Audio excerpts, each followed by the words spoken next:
Jangan lupa subscribe YouTube channel Metro TV News dan jangan lupa nyalakan notifikasinya. Pemirsa, dalam sepekan terakhir, sejumlah wilayah di Indonesia kembali mengalami tren kenaikan kasus COVID-19. Kenaikan jumlah kasus COVID-19 ini justru dibayangi dengan munculnya varian baru, yakni Corona AY42 atau varian Delta Plus yang sudah menyebar di lebih dari 42 negara, bahkan sudah sampai ke negara tetangga seperti Malaysia dan Singapura. Lalu bagaimana pemerintah menyikapinya? Kami akan hadirkan data dan faktanya untuk Anda. Pemirsa, terjadi kenaikan kasus selama sepekan terakhir di Indonesia. Kami ajak Anda melihat datanya berikut ini. Sebetulnya sempat terjadi penurunan kasus pada 8 November 2021 dengan 244 kasus. Tetapi terjadi kenaikan signifikan di tanggal 9 November dengan 434 kasus dan naik lagi di tanggal 10 November dengan 480 kasus. Artinya masih di angka 400-an kasus dalam sepekan terakhir dan terjadi kenaikan kasus. Lalu daerah mana saja yang berkontribusi pada kenaikan kasus ini? Kami ajak Anda melihat ini. Berikutnya, ini adalah wilayah yang berkontribusi pada kenaikan kasus dalam sepekan terakhir. Ada setidaknya 7 wilayah, 7 provinsi, yakni DKI Jakarta, Jawa Barat, Jawa Tengah, Jawa Timur, DIY atau Daerah Istimewa Yogyakarta, Banten, dan juga Bali. Ini total terjadi kenaikan kasusnya, misalnya saja DKI Jakarta, totalnya adalah 629 kasus. Ini adalah wilayah-wilayah yang berkontribusi pada kenaikan kasus selama sepekan terakhir. Namun ternyata pemirsa, daerah yang mengalami kenaikan kasus ini adalah provinsi yang ternyata berada di zona resiko level 1 dan 2. Kita lihat faktanya. Ini dia, misalnya DKI Jakarta yang tadi mengalami kenaikan kasus signifikan, ternyata seluruh wilayahnya atau semua kabupaten kotanya adalah level 1. Kemudian juga Jawa Barat adalah level 1, yang sebelumnya pada 7 November adalah level 2. Yang masih level 2 adalah 11 kabupaten kota dan di level 3 masih ada 12 kabupaten kota. Tetapi wilayah lainnya misalnya Jawa Tengah, Jawa Timur, DIY, Banten dan juga Bali rata-rata adalah di level 1 atau 2. Meskipun di level 1 atau 2, wilayah-wilayah tersebut atau provinsi-provinsi tersebut ternyata masih menyumbang atau berkontribusi pada kenaikan kasus selama sepekan terakhir.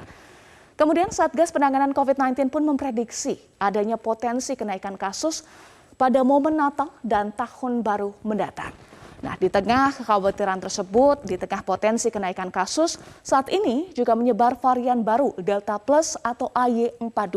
Di mana saja wilayah atau negara yang sudah terdampak varian Delta Plus ini adalah gambarannya. Pemirsa, varian ini sudah menyebar di 43 negara, termasuk tetangga Indonesia, Thailand dan juga Singapura.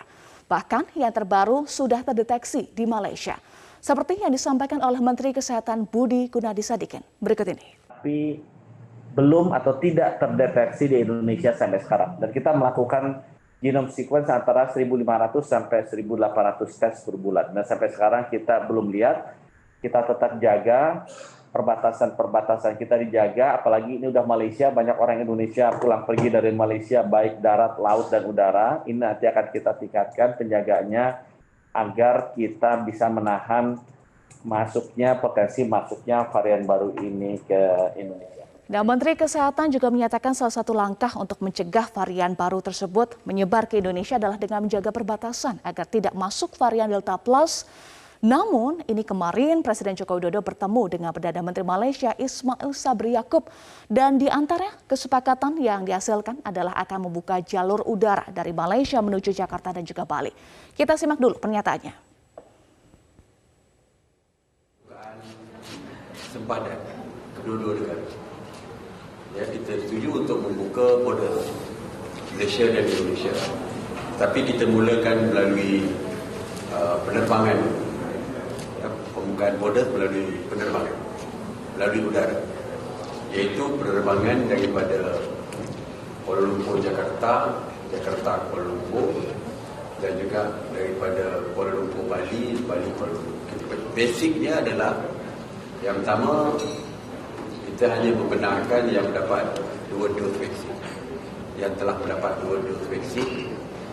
Yang keduanya, sebelum pelepasan mesti di swab test. Dan apabila tiba di sama ada di Kuala Lumpur ataupun di Jakarta, perlu swab test terlebih dahulu. Dan bila negatif, jadi tidak ada kuarantin. di mana tidak ada karantina. Test and release. Test, negatif. Lalu pertanyaannya, apakah kebijakan tersebut kontradiktif dengan kondisi saat ini? Dan bagaimana juga pencegahan varian Delta Plus yang dianggap lebih cepat penyebarannya dibandingkan dengan varian Delta agar tidak masuk ke Indonesia? Kita akan segera membahasnya bersama dengan Kepala Bidang Pengembangan Profesi Perhimpunan Ahli Epidemiologi Indonesia, Mas Dalina Pane. Sesaat lagi, tetaplah bersama kami di Metro Pagi Berantai.